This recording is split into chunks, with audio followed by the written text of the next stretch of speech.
I went to the academy after, of course, Banana was no longer there, but she had been such a star there the whole time, and editor of the Greenleaf magazine, president of the school, and all that kind of stuff.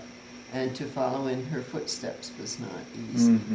And I did follow in her footsteps for quite a while. And then at one point, I really got tired of doing that. So I really started kicking up my heels. Never to the point where I was getting in trouble at schools, or I never really got caught doing any of the things that I did, but I did a lot of really naughty things that... Like? Well, for example, there was one friend, one classmate, who lived just down the road from the academy. And if you were a senior, you didn't have to be in study hall. So we were allowed, when we didn't have classes, I guess, we were allowed to go to her house. And what do you suppose we do at her house? I mean, what would you do if you were a kid and trying to really be independent and not behaving well? Well, there wasn't a big druggy drinking thing back then, was there? We'd smoke cigarettes. How we didn't get caught, I have no idea, because they stank, you know. But at the Greenwich Academy, I mean, we had these school uniforms that made us look like orphans in the first place.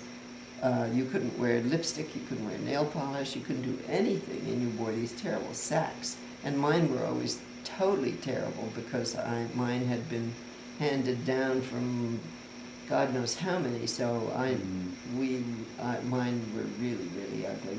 But you could never wear lipstick. You'd get in a great deal of trouble if you were ever found in an academy uniform with lipstick on, or with nail polish on your hands. Cigarettes to girls who hadn't graduated from high school? Unheard of. And we did a lot of that. And I think I think one of the teachers knew, but didn't rat on us. But I remember getting a letter from one of them after I graduated, and she was saying something about my having been a disappointment because I had been the editor of the magazine and all that kind of stuff. But then I really kicked up my heels and had a lot more fun instead of being goody-goody and Miss Perfect. You mean after you left? No. Oh, the when senior I was a year. senior, yeah. I behaved really quite badly my senior year. But not to the point where I ever got caught or got kicked out or anything like that. But I could have gotten kicked So out. cigarette thing, smoking was That was the big... probably the worst. That was the worst. That was unheard of. It would have been, I mean, I wasn't even 16 years old. Was I 16? I don't know. I don't think I was. I might have been 16 my senior year. Yes, I guess it was 16 my senior year. But just actually, my parents never saw me smoke a cigarette until I'd gone to college and came home on some vacation. And I remember it was pretty startling, and they were pretty horrified. So, but and the fact that I would sort of go off and misbehave like that, they noticed it at school, I know, but they didn't punish me. So that was fun. But one of the things, well, okay, so that's the Greenwich Academy.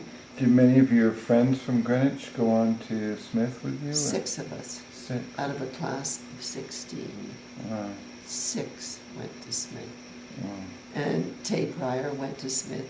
And it was interesting, once in Smith, and actually she wasn't a part of the cigarette smoking group, so we drifted apart our senior year. But 1, 2, 3, 4.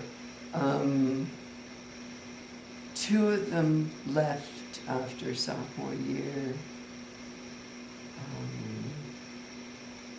Can't remember what happened to the others, but anyway, 6 out of a class of 60. It was a very good school. And so we had had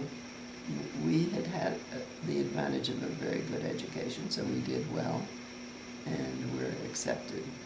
But that's an incredible proportion to be taken in by a school. Anyway, one of the chief things that has always dominated my life. I'm sorry if this frog is here. It's going to be a pain in the neck listening to me if it won't go away.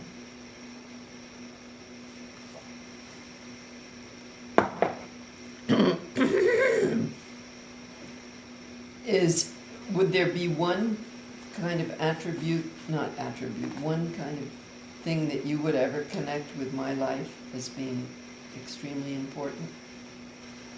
Are you asking me? Yes. One kind of attribute, mean personal quality? Well, not quality so much, but one thing, one interest, one passion.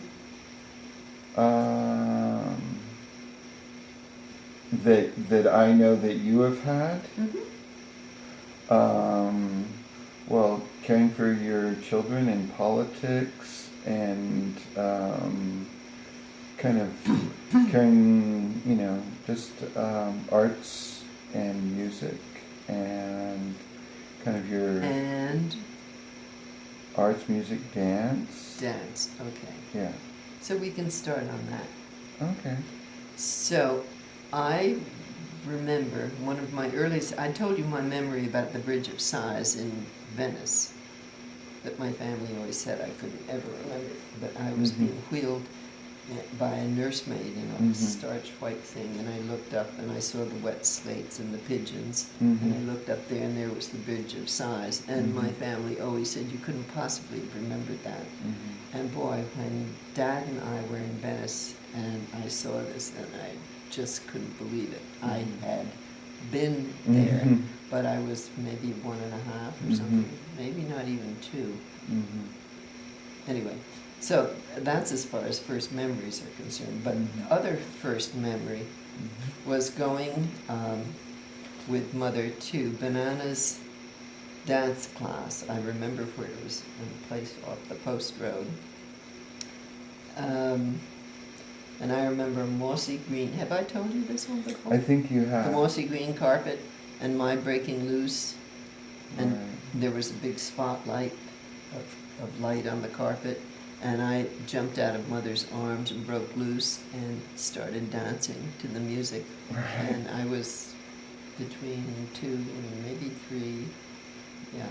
Well, that's... It's been a central part, That's been pretty essential in my life, because I couldn't bear sitting down. And you did ballet, right? I did. But I danced a lot at home too, because Mother would play the piano, and we had this huge, beautiful, big living room, and I would dance and dance and dance and dance and dance. And so that's something that that I did from childhood all the way through college, and I would go to friends' houses. I remember one friend whose family also had a huge big living room with a great oriental rug on it, and they had a huge big record player, great big thing, and we would turn on wonderful music, the Nutcracker Suite or George Gershwin or something. Dance and dance and dance and dance and dance. And Mother got me free lessons at all kinds of places, where she couldn't afford to pay the thing. And the first ones were ballet lessons with a woman named Bonnie Bolte. And there was a great